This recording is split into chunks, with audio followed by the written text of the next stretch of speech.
Oh, what is the Upskis, everybody? Welcome back to another episode of the GXHockeyCast. We're on episode 89, Alexander McGillney of My Little Hockey Show, where once a week I go through all of the major news and what's happening in the NHL, mainly focusing in on the Toronto Maple Leafs and the Calgary Flames. Those are my two favorite teams, but I'll be talking about all 32 teams on this podcast. And what do we have on tap for today? Well, quite a bit.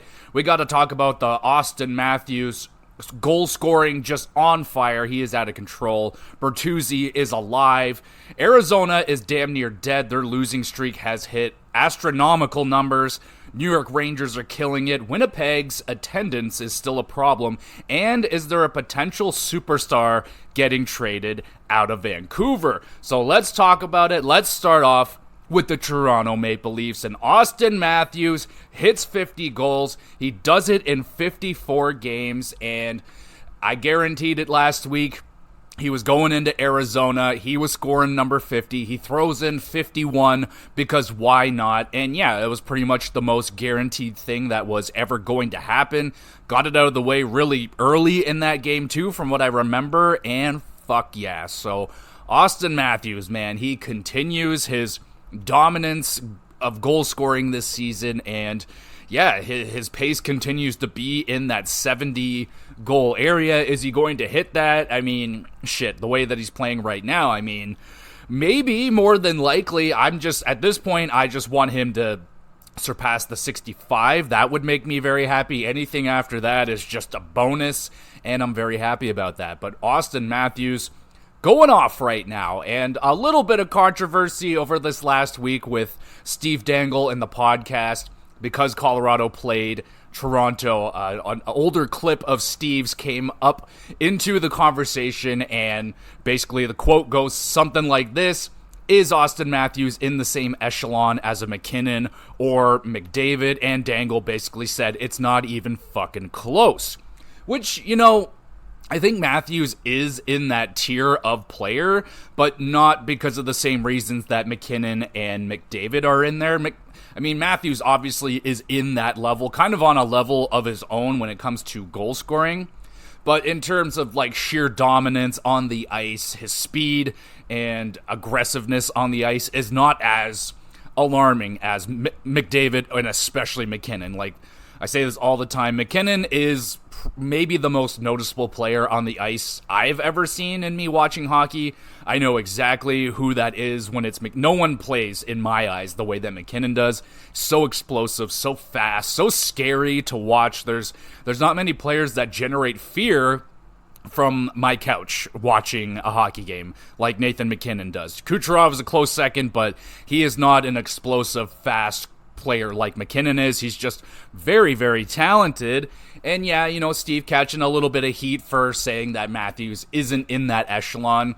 I still think like McKinnon and McDavid are better players than Matthews. I don't think that's really up for argument, but I would put Matthews in that tier of player. He's on a different level to everybody else, at least in terms of goal scoring. I think his defensive game has gotten a lot better. It's good. Face-offs, he's really good. He's so creative and dominant. He can create, or he can score goals in areas that, yeah, not a lot of people are scoring goals. He's dangerous, like behind the net. Like the guy can score from anywhere, and you can see it with goalies, man. They have so much trouble reading what Matthews is going to do. Like, it is so hard. And on top of that, you know, he's got Nylander, Tavares, Marner on the team as well. All those guys can score goals. Even Marner. Marner can score goals. He doesn't, you know, usually like to, but yeah, it must be a nightmare to play the Toronto Maple Leafs as a goaltender with Auston Matthews out there. Can't be freaking easy. And speaking of the Toronto Maple Leafs as a whole, as a team, they are on fire right now. Now, I know they lost the other game last night to Vegas. That's just how it is. I didn't get to watch a lot of that game because blackouts and all that crap. So, yeah, don't get to watch a whole lot of that one. From what I saw of it, it just looked like Vegas was the better team that night, but didn't get a lot of viewing of that. But prior to that loss, the Leafs were on a 7-game winning streak, which has not happened since 2004, like 20 years ago or something like that. I had the picture tweeted to me 3 different times of the score sheet from the game the last time the Leafs won 7 games in a row. You got like Matt Stajan on there, Aki Berg, Brian McCabe, Thomas Caberlet, Matt Sundin, Gary Roberts, all those guys from way back in the day. The last time they were semi-relevant in a playoff run, they went to the second round, but yeah. So yeah, it's been a very long time since the Leafs have had a 7-game winning streak, which is a little bit shocking and not so shocking if you're a Leaf fan, because, you know, they just don't, at some point, like, the pressure's going to get to them, they're just going to lose. They don't go on big winning streaks that often. It's not really a thing that happens here in Toronto, but yeah, they played fucking really good during that 7-game streak. 5 of those games they didn't have Morgan Riley in the lineup, and yeah, now they're winning with Morgan in the lineup, except for last night, and again, just squashing those thoughts that Morgan Riley is the problem on the team. That's absolutely just not true at all. It's easy to say that, well, looking out, and you're just looking at the situation like, oh, this guy's out of the lineup, they're winning. When he's in, they're winning slightly less. But no, Morgan Riley is not the problem. And honestly, right now, one of the main reasons why the Leafs were winning during that 7-game streak was that the depth scoring finally started to come alive. It wasn't all that big four scoring all the goals. It wasn't just Matthews and Willie and Marner. Finally, we're getting goal scoring from Domi. We're getting it from Nyes. You're getting it from McMahon. You're getting it from who the hell else is down there right now scoring goals? His name. Oh, Bertuzzi. Oh yeah, that Bertuzzi guy that just happened to score a hat trick on his birthday. He put in another goal in the Vegas game last night. So hey, this could be the start of Bertuzzi starting to wake up, find that game that he maybe had a little bit there in Boston. For me, I'm more worried.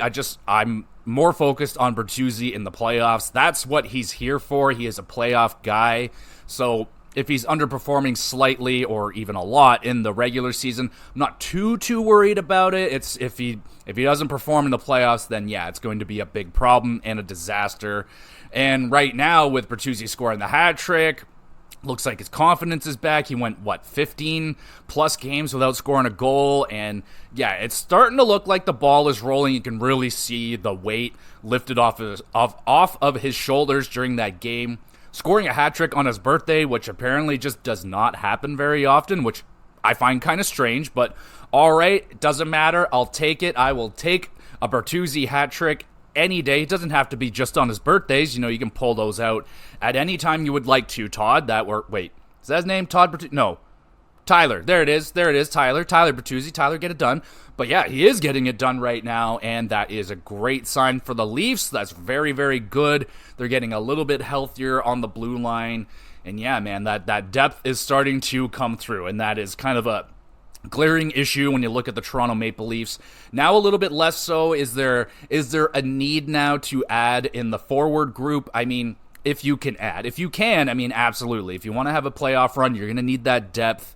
And without Yarncroke in the lineup right now, he should be coming back fairly soon. And that's kind of been the talking point with this bottom 6 group, is that none of the guys outside of, I think, just the one, or there's probably more of them now, only had 10 goals. So there was not a lot of depth goal scoring happening, but now it's starting to click.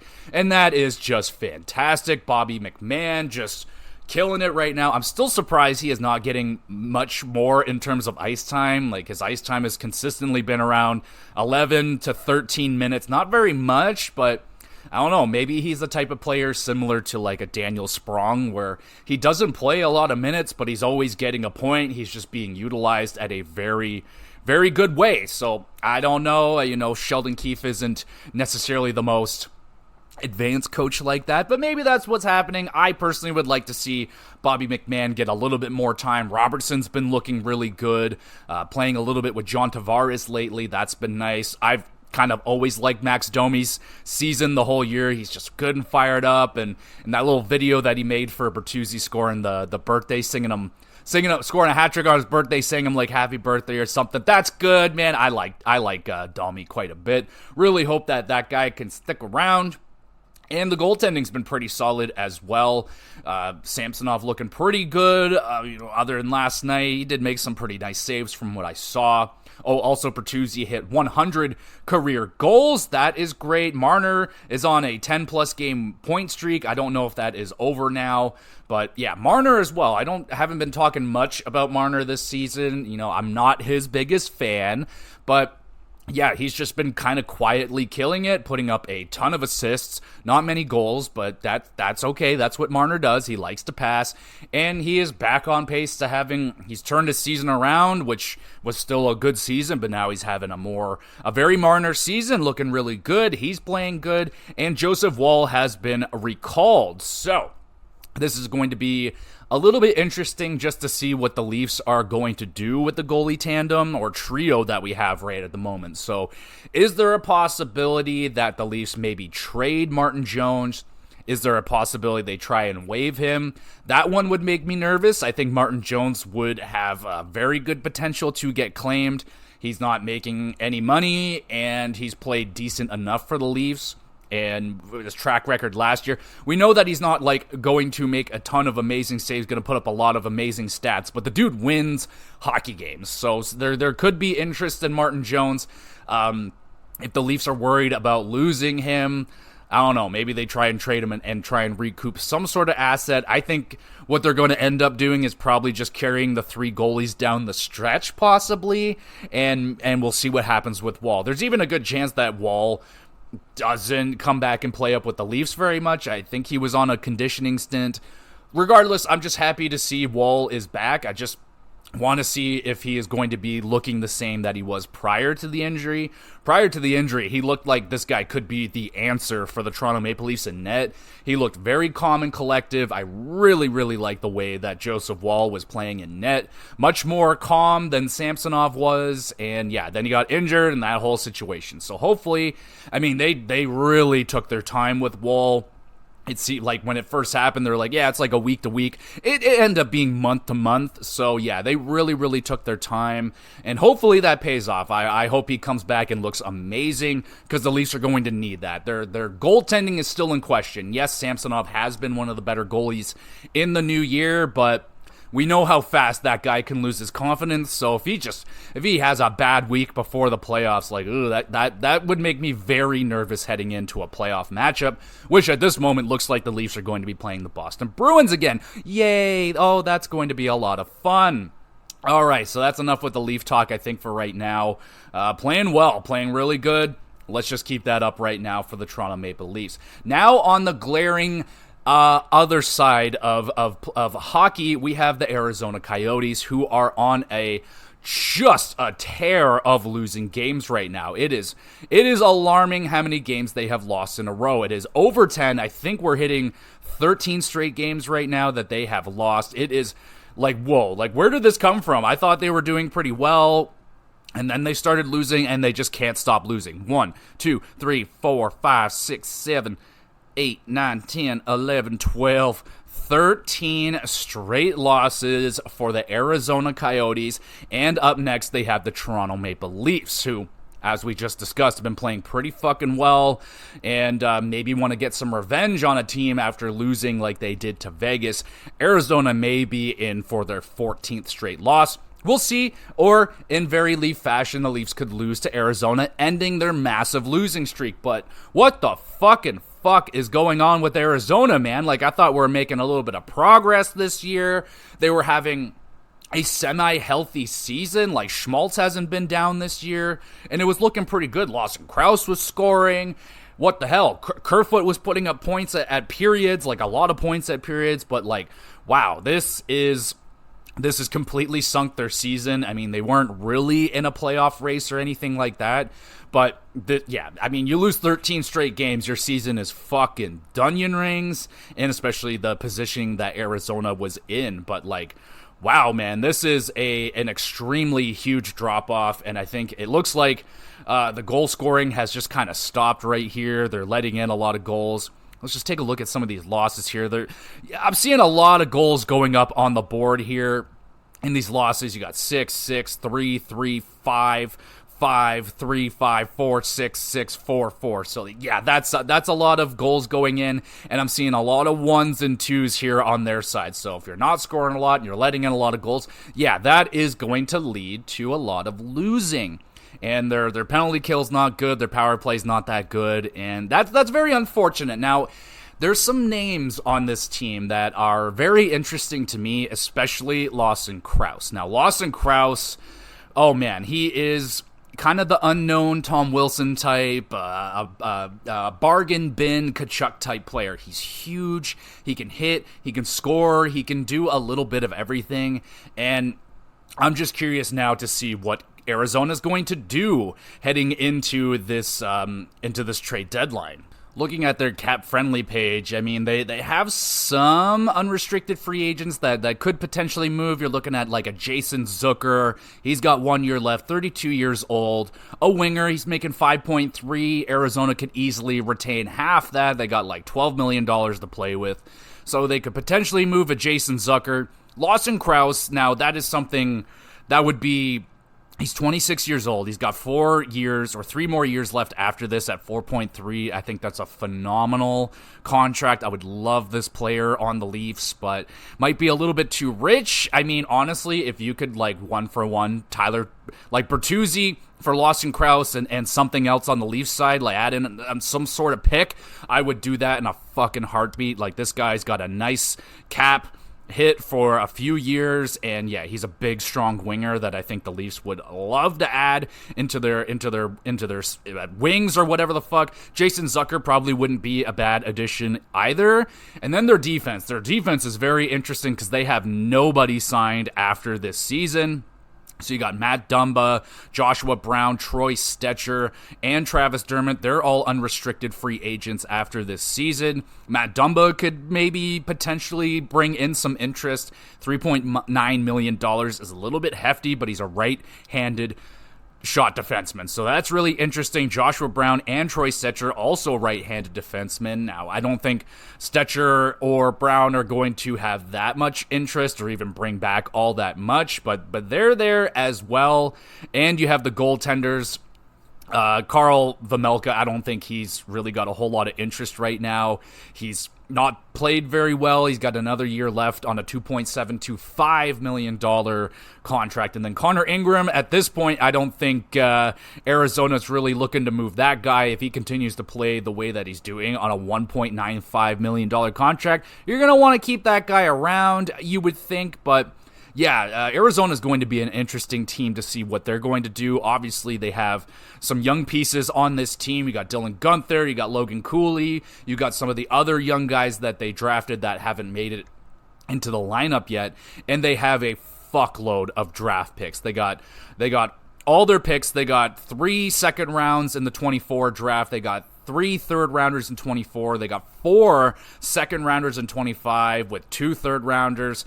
3 second rounders in 2026. So like, yeah, they got a lot of draft picks. Like I said, it's just a very interesting team. I'm not hearing a whole lot of anything around the Arizona Coyotes, but I'm interested in that. And just please don't don't beat the Leafs. Don't do that to me. I don't want that shit. I want the Leafs to set you off on a nice winning streak here. Don't do it to the Leafs. Hopefully the Leafs come back and beat you down just one more time, and then you guys can start winning again. But yeah, what do you guys think the Arizona Coyotes are going to do in the trade deadline?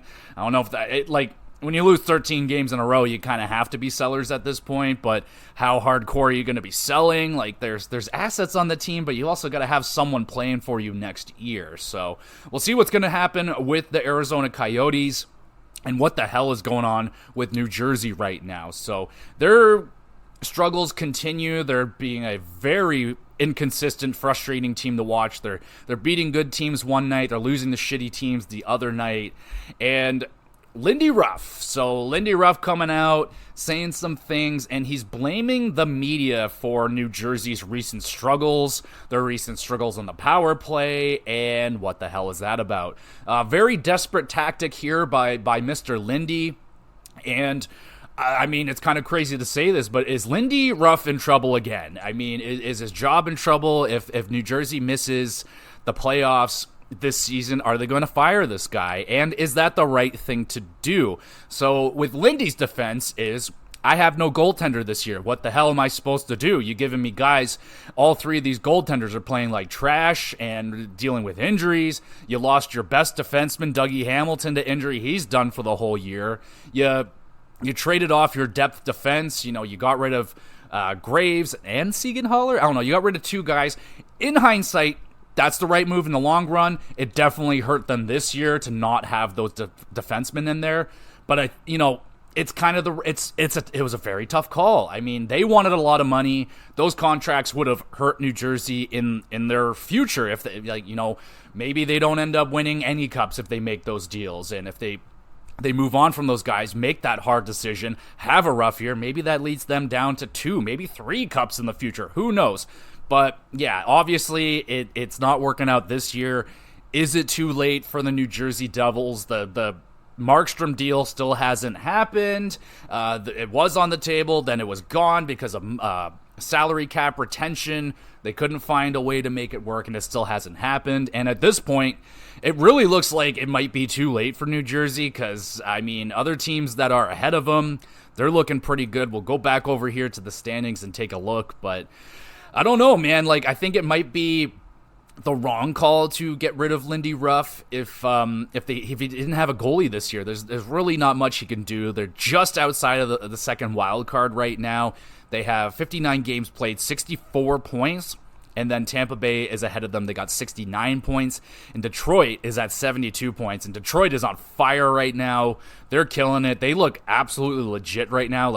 I don't think they're going to be giving up one of those wild card spots. Tampa, they're a little all over the map, right? But it's also Tampa Bay. They have Kucherov on that team who is fucking slaughtering it. Yeah, man, it's looking tough. And then you got Washington, Pittsburgh behind them. They're both struggling as well. The Islanders are struggling. Buffalo, no chance after that. So it's this little grouping of 4 here: New Jersey, Washington, Pittsburgh, and the Islanders. I don't like their chances for any of those 4 teams right now. I mean, Jersey would have the best chance, but they're not playing good right now. And yeah, it really doesn't look good for them. I mean, they have a couple games in hand on Tampa, but they're 5 points behind Tampa. Yeah, man, I don't know. Their chances look really rough. Philadelphia is just hanging in there. They're hanging. I mean, they also got 69 points. It's not easy, man. It's not easy to make up those points. It's a tough call, man. It's really hard at this point. As even me as a Flames fan, I'd be very, very sad to not see Markstrom get traded. But if I was New Jersey, I might wait here. And you know what? Fuck it. If I was New Jersey, and if Markstrom's your guy, just bring him in. If you know that's your man, then get him in here now. Get him used to the team. Get him used to the new time zones and all this different travel. If you know you're going to get him in here now. That's what I would think. Now, is it going to save their season? There's a potential that maybe, Markstrom would have to go off. The team as a whole, that would have to lift the whole team up and get them going. And they might have to add a defenseman in there as well. I don't know if, just Markstrom alone, getting him in there in front of that D-court, is that going to be enough? I don't know, man. I just don't know. But if New Jersey knows they're bringing him in, or if they're going to do Gibson, whatever they're going to do, I would do it sooner rather than later, just to get them used to what new scenery they're going to be getting into. But if I had to say it right now, I think the door's probably closed here for New Jersey. They're going to have to go on a crazy run and hope that Tampa Bay falls off. That's all they can really hope for, or hope that Philadelphia falls off. And New Jersey can get in there. It's basically up to them, because Carolina, New York, they're gone. They're way past what New Jersey can catch. So, yeah, man, it's going to be really interesting to see what New Jersey is going to do. I'd still like them to take on Markstrom. And I guess since we're kind of talking about Calgary and Markstrom, it appears that the Flames are kind of holding up the trade market. There hasn't been any deals other than the minor one with Pittsburgh and who the fuck? Oh, who even cares? It was Alex Nylander for Benstrom. I think it was Columbus and Pittsburgh made a small deal. Nothing crazy. But it appears right now Calgary's holding up the market. They got pretty much, when you look at everyone's trade board, it's mostly Calgary guys. It's Hanifin, it's Tanev. And yeah, so What are these guys going to get? I know Calgary still thinks they're going to get a first rounder for Tanev. I don't know if that's in the books, but because a lot of teams have made it very well known that they don't want to spend a first round pick for a rental, which I think is fair. I think a first rounder for a rental is just way too high. That is very, very expensive, and more often than not worth it. So I'm happy that the Leafs are holding strong on that. And it looks like Calgary's holding strong too. I'm not really hearing anything different on the trade market. They're being very annoying about it. They're like, oh, we might sign him, we might not. I think that's all just a play to try and increase the trade market and get as much value as they can. Really can't see Calgary hanging on to all these guys. Like maybe Tanev, they'll hold on to him if they don't think they're going to get the value that they want, but should be a pretty good package out there for Hanifin once it happens. But we're still waiting. And Calgary is such a frustrating team right now in terms of winning and losing. They go on a 4-game winning streak, and then they go on a 3-game losing streak, and now they're back again with another 4-game winning streak. They take down Edmonton. That was crazy. Like, what a frustrating team. And they continue to hang on with a little bit of playoff hopes, but again, I think that's them more or less playing with the idea that they don't need a full rebuild and that they just need a retool instead of that full tear it down rebuild, which I'm fine with. I'm okay with it as long as you still have the belief of trading away Markstrom at his peak value and Hanifin, especially if you're going to lose him for nothing, you got to move him. So move those two guys and I will be happy. And what comes back, it sounds like they're going to be wanting money in, money out, roster player back, bring similar to the Kuzmenko trade where they just brought back a player, which is very interesting. And speaking of Kuzmenko,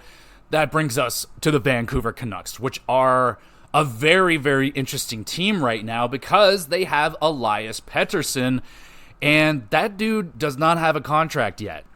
And this is getting interesting right now. So the Vancouver Canucks fan base are starting to panic a little bit, and management in Vancouver is starting to get a little bit frustrated with Pettersson because Pettersson doesn't want to talk contract extension at all right now. He doesn't want to come to the table. He doesn't want to talk. He just wants to play hockey right now. And I mean, he has a lot of leverage right now, but also Vancouver is not in any danger of losing this player for anything. So there's leverage for both sides. So Pettersson, he has 1 year on his deal. He's still a restricted free agent after this season. He can get signed to Vancouver for 1 year. They can qualify him, give him $9-10 million for 1 year, and then he'll be unrestricted. Then you have the potential to lose him for nothing. So we're not at that point yet, but I don't think Vancouver fans are very about losing Pettersson. I don't think they want to trade him away, but each day that passes that we don't have anything on this contract, they're not even talking, this relationship seems like it's starting to get strained a little bit. It's getting closer and closer. The percentages are growing each hour on Pettersson getting traded. And what does a trade like that look like? Like, holy shit. We don't get players of this caliber on the trade block very often. Now, is he on the trade block right now? No, I don't think so. Teams might be calling about this guy and being like, hey, what's up? What's going on with Pettersson? You trading him or not? And what makes me a little bit more nervous is that Lindholm deal. They brought in Lindholm, I think, for just in case. If Pettersson doesn't resign, they got to move this guy while they have Lindholm there to get into that top line center spot. Now, obviously, Lindholm is not Pettersson. We know this. Pettersson is one of the best players in the league right now. He's killing it, 100-plus point player, and allegedly Vancouver has offered Pettersson an 8-year deal, $12 million per season, and Pettersson didn't decline it. He didn't accept it. He's not interested in talking right now. So, could he get more than 12? Yeah, I think so. Could he get more from Vancouver than 12 million? Yes, I think they could squeeze out a little bit more, but I don't think they're going much. I don't think it's a lot more. Like 12 and a half, 12.75. Are they going to hit 13? Oh, I don't know, man. You might want to try and keep this player, but then the thought of trading him away, you have Lindholm. You have JT Miller. You have Besser. If you traded away Pettersson, you're easily looking at like a very a quality package coming back of at least 2 good, if not great, roster players and like a pick and a prospect maybe. I have no idea what a trade of this size would look like. You would have to think the Huberdeau Tkachuk trade, but probably bigger. I would think it would be something comparable to that. And oh man, it's just really wild. And I'm a huge follower of the hockey guy. He's a big Vancouver fan, and he is of the belief now. He's at the 50-50 stage, which is alarming. Like, that's scary, because not long ago, he was pretty convinced, pretty solidified in the fact that Pettersson will re-sign. Why not? Team's playing great right now. You got a great coach. You got great players right now. Everything's coming up Vancouver right now. And maybe that also is making this a little bit more difficult than people expected. Like, I don't think anyone was really expecting Vancouver to be like one of the best teams in the league this season, maybe battling for a playoff spot just outside or just in. But yeah, that definitely would have made the decision a little bit easier. Say if Vancouver's outside of the playoffs, maybe it would have been an easier decision if they wanted to move him. It was like, okay, we're not going in the direction we want to. This kid is going to bring the sun and the moon back, and maybe we can fix some things with their defense, with depth scoring, stuff like that. Because obviously, you're going to get a lot for Pettersson. Where would he go? No clue. I have no idea what team could send a package back to them and have the cap space and all that shit. It would be very, very interesting to see who would even be in contention to acquire Pettersson. But all in all, it would be great for storylines and everything if a trade happened. But I kind of want Pettersson to stay in Vancouver. It seems like a phenomenal situation for him. I love just Vancouver and their Swedes, man. They always get these amazing Swedes, the Sedins, Naslund, and like, come on, now you got Pettersson, like, geez. And it would be great to see them go on a really good playoff run this season. And, if Pettersson puts up 30 points in a really good playoff run, oh boy, that might just rack it up to $13.5, $14 million. But is Vancouver crazy enough to offer him that amount of money? We're just going to have to wait and see. And, Vancouver going through a little bit of a slump right now. People talking about like, oh, they peaked early and they're going through, they went through a little bit of a 4-game losing streak. I'm not really worried about it. They came back. They beat Boston. That's always good. That's always going to feel good for the locker room. Beating Boston. Everyone fucking hates them. Yeah. Speaking of everybody hates them, it appears that everybody hates the Vegas Golden Knights right now because they just put Mark Stone on long-term injured reserve, which makes everybody think that they're doing cap shenanigans. Mark Stone's not injured, and they're just freeing up cap space so that they can bring in some fucking superstar at the trade deadline and they can cheat and win a Stanley Cup. Well, I hate to inform you that you're in fact wrong about all that.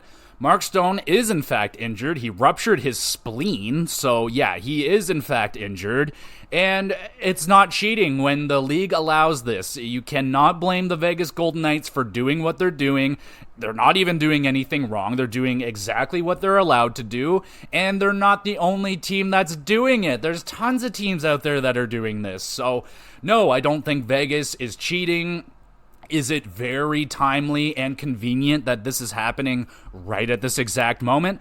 Absolutely, but any other team can do this as well at any moment. I mean, the Leafs can sit there and be like, oh, Austin Matthews is his wrist is hurt. Like, at any point, a player is probably dealing with some form of injury, and they could just be like, yeah, he's going off for that amount of time. Boom, we got all this cap space. But do you think that Vegas wants to have Mark Stone out of the lineup for weeks on end? No. Do you think that they want to have Jack Eichel out of their lineup day after day, missing all these games? No, absolutely not. So, no, I don't believe that Vegas is doing this on purpose. I think they're doing this with purpose. It's what needs to be done. You're giving Mark Stone a break. He needs it. He has a ruptured spleen. That you cannot play with that. Doctors said so.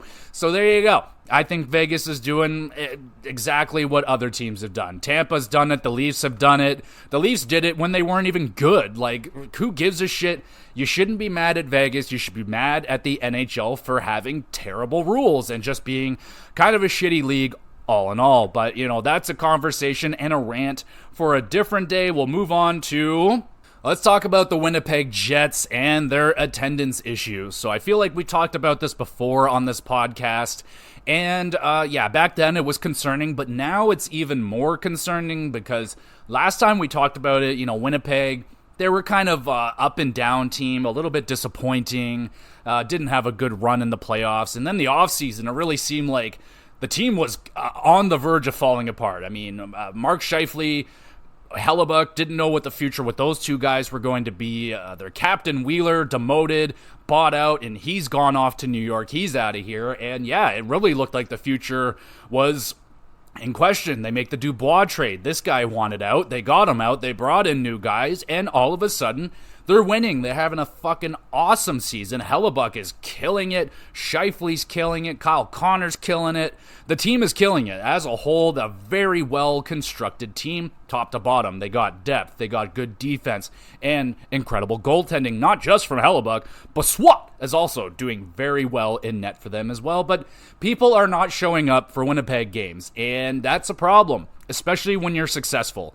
The last time I can have something comparable to this was when the Ottawa Senators made it to the third round, 2017 or whatever, and the building wasn't sold out. And that is a big red flag. Big red flag. Your team is having a awesome, deep, successful playoff run, and you're not selling out the building. So that's a big concern. We're not at that point yet with the Winnipeg Jets. We'll have to wait and see what happens when the playoffs start.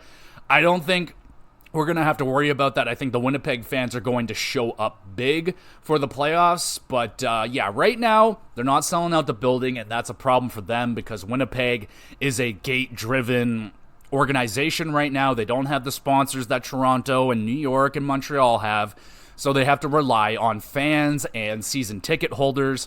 Season ticket sales are down because they're not offering up very flexible packages. It's like you're going to all the games or none of the games. And yeah, so there's things here that they can fix, start offering up better season ticket packages, offer up these different kind of packages that can help people come to the games in a more flexible manner. We're also in the middle of a recession, whether you like it or not. Things are more expensive than ever, and people are getting less money than ever. So it's rough times out there for a lot of people. Not a lot of people can afford to come out, drop a few $100s on a hockey game that you may or may not have a good time with. I don't know. The 2 times I went to a hockey game, I didn't have a good time, and I spent a fucking shitload of money. And I wasn't happy about it, and I'm never going again unless it's free. So I don't blame people not going out to hockey games. It's stupid expensive. It's far. It's cold in Winnipeg, and yeah, I mean, a lot of people, I think the mindset is, hey, this team's doing good. Let's save up our money and go to a playoff game. That's where it's at. Like, I would love to go to a Toronto Maple Leaf playoff game and actually experience what a Toronto Maple Leaf atmosphere could actually be like with real fans in there, but I can't afford $1,500 for one stupid nosebleed ticket to go see a Leaf playoff game. It's not happening. But with Winnipeg, they even have the owner. He's like walking around the concourse talking to people like, hey, why didn't you re-up your season tickets? And basically they're just like, it's not convenient. It's this and that. We don't have money. We don't have time. And yeah, so the owner's making phone calls, and yeah, they're trying to right this ship, but yeah, it's not good right now, man. They're bottom in the league, outside of Arizona in attendance, and they're up there in the standings. So not good. I still don't think like Winnipeg is in any danger of moving yet, but right now, yeah, it's not a viable situation for the owner. They're not making a lot of money. I don't think they're making any money. By the sounds of it, they're probably losing money. That would make the most sense. So it's not good. It's just not good, and this is why, it's the conversation is difficult around another team coming to Canada, because you got the Winnipeg Jets. Yeah, it was amazing at the beginning when they first came back. They went like 300 or 400 straight sellouts in a row, just killing it. And then, yeah, once the success starts to leave, then the fans start to leave, and the interest starts to leave. And like I said, the recession is definitely a big part of this. Just shit is just way too fucking expensive. I find hockey games are just way too expensive in general. It is insanely expensive, and I I just didn't have a good time at it. I could think of hundreds of better things to do with that amount of money, and I can have so much more fun with it. But if you want to go to hockey games, go ahead. I didn't find the fun in it, but hopefully the Winnipeg fans find the fun, show up for them, especially in the playoffs. I do not want to see an Ottawa Senators situation with the Winnipeg Jets. They're in the second, third round or something, and you're seeing like gaps of empty in the crowd. Do not want to see that happening. I don't think it'll happen. That's Sea White. They're going to be there for the Winnipeg Jets when they get there in the playoffs. But yeah, and a concerning thing we'll just have to keep our eyes on. I don't really know how you can fix that other than having success, but they're having it, and it's still not working. So maybe the answer is playoff success. We'll wait and see for when they get to the playoffs. Speaking of playoffs, the New York Rangers are well on their way to a playoff spot because they just had themselves a nice 10-game winning streak, which is now over thanks to the Columbus Blue Jackets. Way to go, but also way to go, New York, on that 10-game winning streak. I'm seeing some pretty freaking impressive looking games here. The only one, well, there's two here that stand out as like, but you got a 7-4 win over the Habs. It's like, whoa. And then a 6-5 win over the Islanders. That was that crazy outdoor game where the Rangers came back and won it.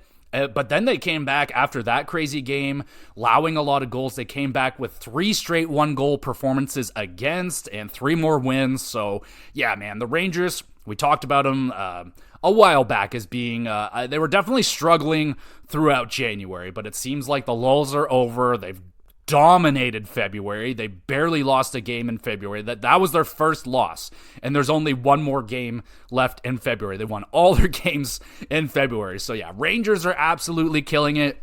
That conversation around peaking too early is always going to be out there, but I mean, fuck it, 10-game winning streak. Sorokin's been playing very well. Everyone's playing really good right now for the New York Rangers. You kind of have to be if you're going on a 10-game winning streak, so congratulations to the New York Rangers for playing so good.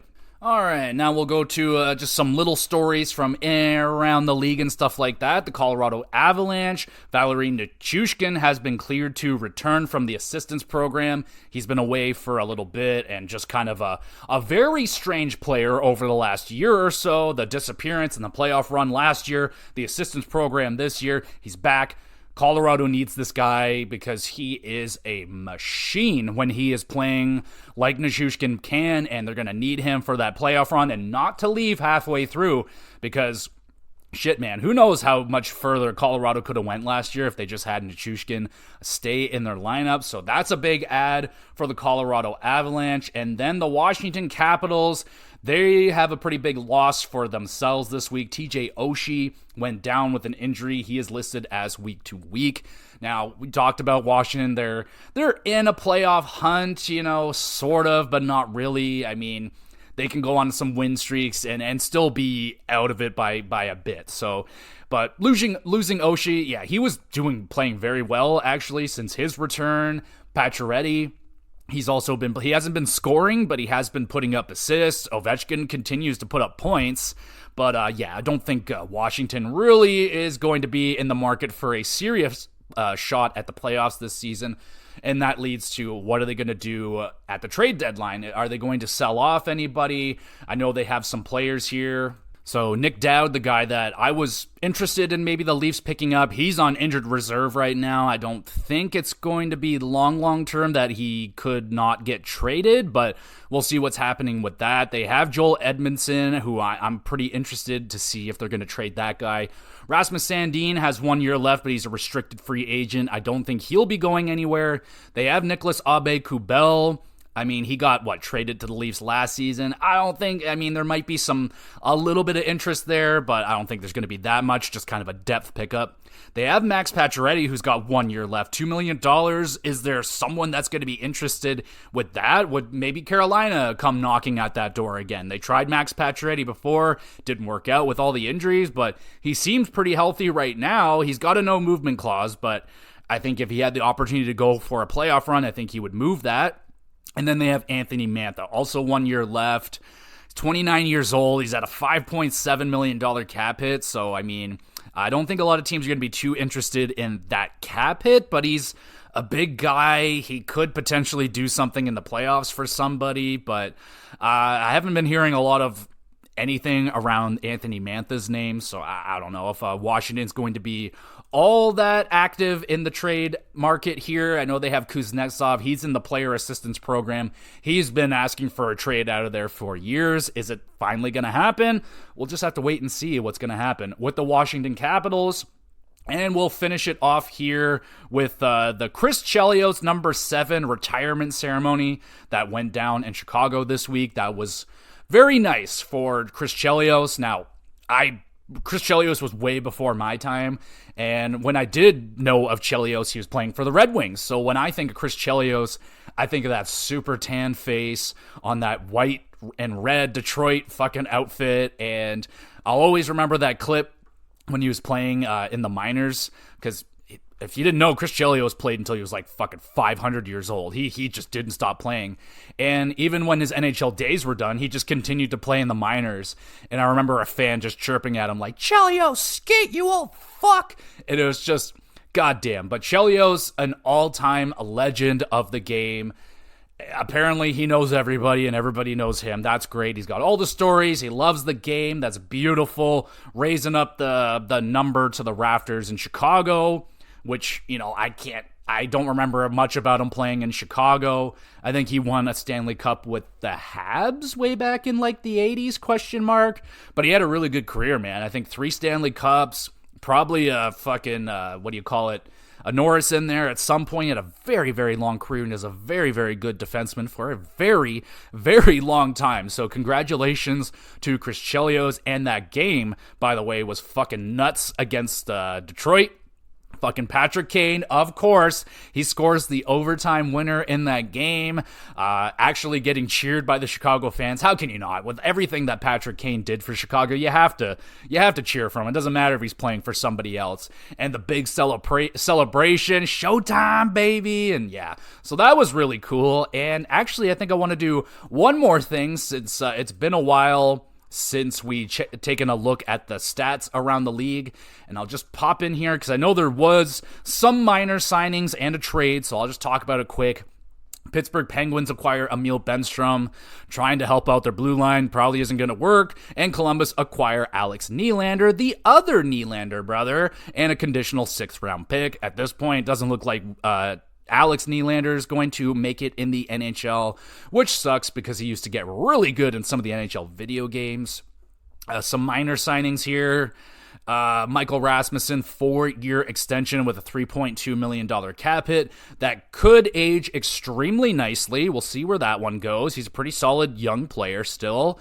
And then New York signed Johnny Brodzinski for 2 years, basically league minimum, 30-year-old, just a depth signing there. Mason Shaw signs with Minnesota, league minimum, depth signing. And yeah, so there you go. Those are all the signings and the trade. And let's take a look at the stat leaders around the league right now.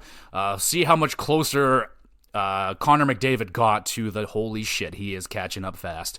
We got Nikita Kucherov still leading the league. He cracked 100 points here in the season. I think with 59 games, he cracked 100 points already.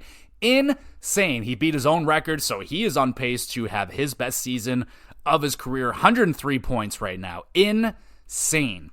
Right behind him, Nathan McKinnon, 98 points, and then Connor McDavid, everybody. He's cracked the top 3. 91 points, man. Next time we talk about this, is McDavid at the top of this list, or is Kucherov going to be able to hold on?